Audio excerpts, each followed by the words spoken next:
film of the liberation of the concentration camp Bergen-Belsen, named after the German town of Belsen where it was located. A British reporter was embedded with the army, and he was on the bus with the soldiers. He had a movie camera as they were cruising through town, and he was noting that they didn't really know what they were going to find, although they'd heard stories. But as they were driving within a mile of their destination, he was wondering if they'd actually find much of anything, because the streets really looked very normal. It was a warm day. Couples were holding their hands on the sidewalk. Children were riding their bikes. Families were walking their dogs. There was a park where people were playing ball and people pushing kids on swings. The reporter noted within half a mile or so from their destination what a lovely neighborhood it seemed to be. And in watching the film, I would have to agree. As they got closer, just a few blocks away or so, the reporter mentioned a smell which got worse as they moved toward the camp. Fewer people were walking the streets as the smell increased, and in the immediate perimeter there were no casual pedestrians or tricycles zipping by. When they entered the compound, the source of the smell was immediately apparent. There were people starving or starved to death littering the camp. The smell was rotting bodies. Those still alive were walking skeletons, so far from their last meal their bodies couldn't process the food the soldiers brought them. There was evidence of torture, there were dead children. The reporter was stunned into silence.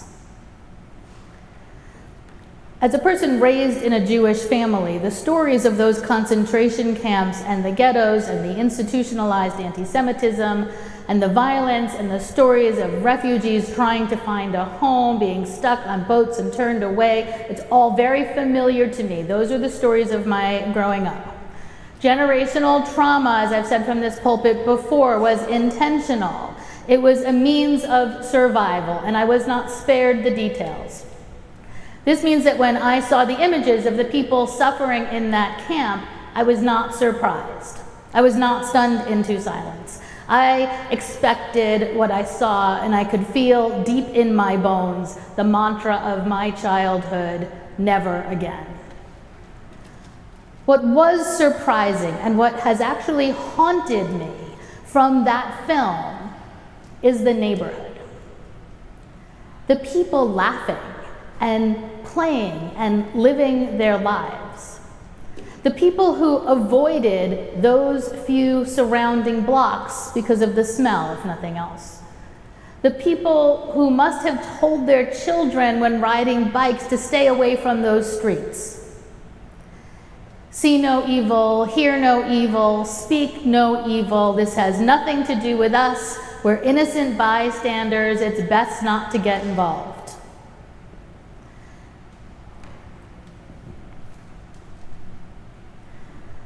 The Jewish days of awe are an opportunity to reflect and repent.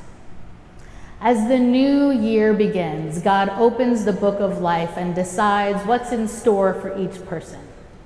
Before the book closes, we're invited to consider what we've done this past year and to atone for wrongdoing so that God will see us as worthy of a good and rewarding year.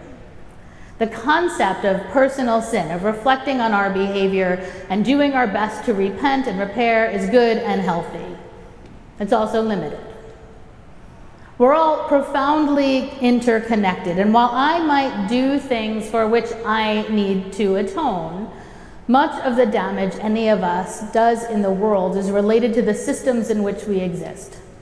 And the focus on what I have done, a lie I told, a greed I indulged, an anger I coddled, rather than what I didn't do, or the society and social constructs I support mindlessly, is an evasion and a limited understanding of the interdependent web in which we all exist.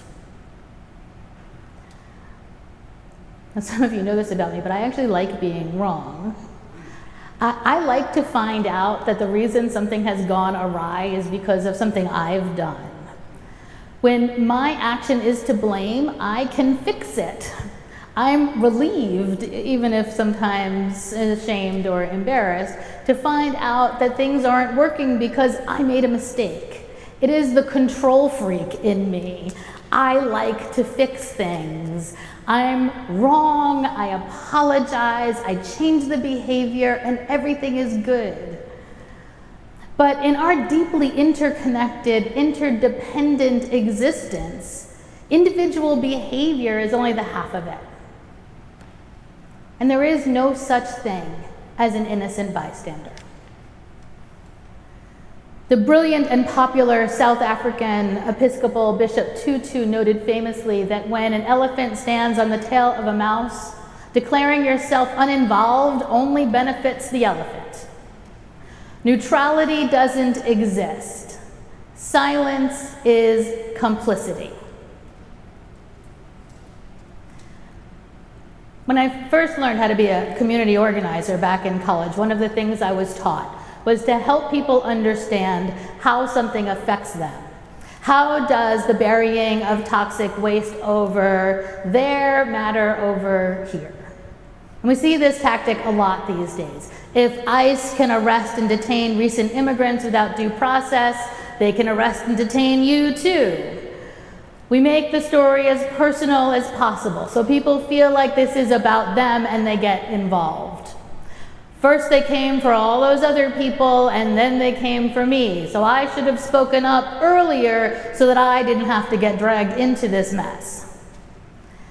The basic principle of social change is how we begin. You connect a situation to someone's life so that they care.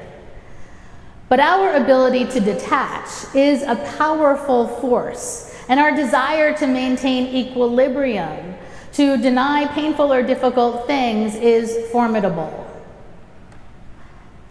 This is why, as a child, I was raised to understand the pain of my people and the necessity of communal care and mutual aid to ensure those atrocities never happen again.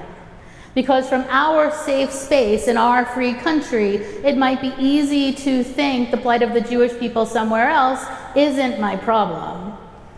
We therefore enculturate our children to know that it is. And that's why it makes complete sense to me that Jewish people in my orbit, even those I don't know at all who follow me on social media, get annoyed or even scandalized when I speak out about the genocide in Palestine. They are stunned, as some of you might be from time to time, because they, like I, and maybe like you, were raised to take care of my people. And my people are still suffering from the vicious attack by Hamas 2 years ago and the ongoing trauma of knowing some hostages are still being held. We teach our children not to be passive onlookers when our people are suffering. We get involved. Those are good lessons, and I'm grateful to have been raised in an extended family that embraced them. The one tweak I'd like to make is wondering, who are my people? When God opens the book of life, is God sorting through the people, those who matter, separated from those who don't? Is this a God of only one people? Or is this a God of all people? Does the book of life only include some? I mean, if this is the God you believe in, a God who judges and determines, isn't that also a God who creates? And didn't that God create all the people? And even if you don't believe in that God, but you believe in a spirit of life that breathes in and through us, doesn't that God breathe in and through us all? Where could we possibly draw the lines around any one people? If the suffering of the mouse being stepped on by the elephant matters. If the suffering of the Jewish people in the middle of the 20th century matters, if the suffering of the Israeli hostages matters, doesn't the suffering of the starving Palestinians matter too? But if that matters, if the ongoing and intentional suffering of a nation matters, how can we, thousands of miles away, be implicated? At what distance are we within the circle of concern? How close in proximity do we have to be to no longer be innocent, but guilty bystanders? The people in the town of Bergen thought distance was a few blocks. This side of the wall, a few blocks away, and we're innocent. Maybe if we're on the same street, there's some implication for our inaction, but from a quarter mile, we're safely out of the zone of responsibility. And if that seems absurd, how far away is the zone of responsibility? The uncomfortable truth is that they are all our people, and that there is no distance that lets us relinquish our charge to care for one another. We are not spectators of the world's problems. There is no way out of our responsibility to each other. We are under obligation by virtue of our faith and by virtue of our humanity to love one another. The root of inhumanity is our refusal for solidarity. To declare neutrality or innocence by distance is to participate in the destruction of a people. In his letter from a Birmingham jail, Reverend Dr. Martin Luther King tells us, and I'm quoting him, we will have to repent in this generation, not merely for the hateful words and actions of the bad people, but for the appalling silence of the good people. And we are all good people. And our faith, our universalism in particular, tells us we are loved. Everyone is loved, and everyone will be loved for all eternity. But as good as we might be, as loved as we certainly are, we are also accountable. We are even complicit. We are guilty bystanders. People who don't even want to talk about genocide so as not to find ourselves in uncomfortable conversations. We sacrifice even the naming of this truth for the sake of politeness. More than 65,000 Palestinians have been killed in Gaza in the last 2 years. 19,400 of them were children. Another 167,000 are missing and presumed dead. The entire population is facing acute food insecurity, and 640,000 are in the category of catastrophic levels of hunger. There were just over 2 million people there 2 years ago. If we add up the dead and the missing and those soon to die from starvation, we have close to half the population irrevocably affected.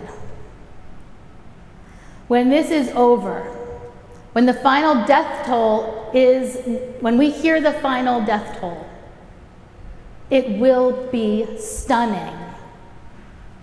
And with 90% of the population currently displaced, and the leveling of homes, schools, hospitals, rebuilding, if it happens at all, will take generations. And those generations will ask where the occupying force got the weapons for such mass destruction. they will ask, what did we do? What did we do to call attention, to demand action, to require response, to, for the sake of all that's holy, stop a genocide while it's still happening?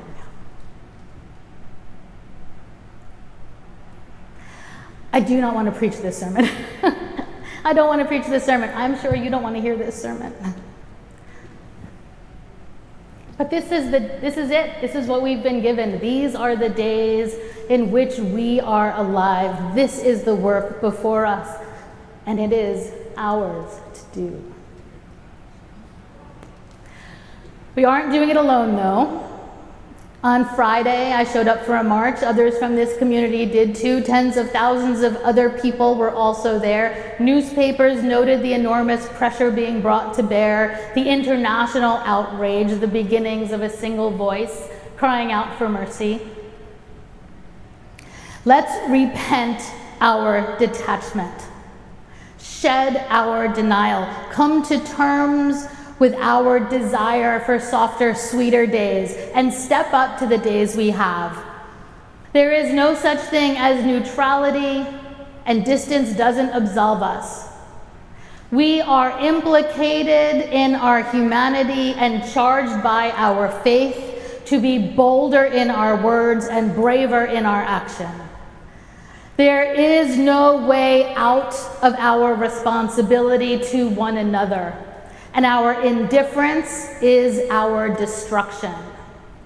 Our obligation is to everyone, just as we are obliged to the love that binds us each to the other.